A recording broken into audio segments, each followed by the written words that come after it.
ছল চাতুরি করে ঋণের 40 কোটি টাকা পাচারের অভিযোগে সাবেক প্রধানমন্ত্রী শেখ হাসিনার এপিএস সাবেক সচিব খায়রুল ইসলামের বিরুদ্ধে মামলা করেছে সিআইডি। বৃহস্পতিবার গুলশান থানায় সিআইডির পরিদর্শক আনসার উজ্জামান বাদী হয়ে মামলাটি করেছেন। খায়রুল ইসলামের স্ত্রী ইশরাত জাহান মিম ও ছেলে মোরসালিন ইসলাম সরুদ্বীপকেও আসামি করা হয়েছে প্রতারণায় যোগসাজশের অভিযোগে।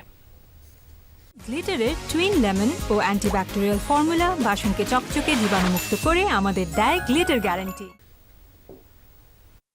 বাংলাদেশ বিনিয়োগ উন্নয়ন কর্তৃপক্ষ বিডার সবশেষে নির্বাহী সদস্য ছিলেন খায়রুল ইসলাম। 2012 সালে ফার্স্ট সিকিউরিটি ইসলামী ব্যাংক গুলশান শাখা থেকে 40 কোটি টাকা ঋণ নেন তিনি। মামলার অভিযোগে বলা হয়, এই ঋণের জন্য স্ত্রী ইশরাত জাহান মিমের নামে মেঘমালা ইন্টারন্যাশনাল ও ছেলে সৌরদ্বীপের নামে মেঘমালা স্টেট লিমিটেড নামের নামসর্বস্ব দুটি প্রতিষ্ঠানকে দেখানো হয়। প্রতিটির নামে 20 কোটি টাকা করে ঋণ নিয়ে তার তথ্য আড়াল করতে পুরো টাকাই জমা করা হয় একই ব্যাংকের ধানমন্ডি শাখার ছেলের সৌরদ্বীপের অ্যাকাউন্টে।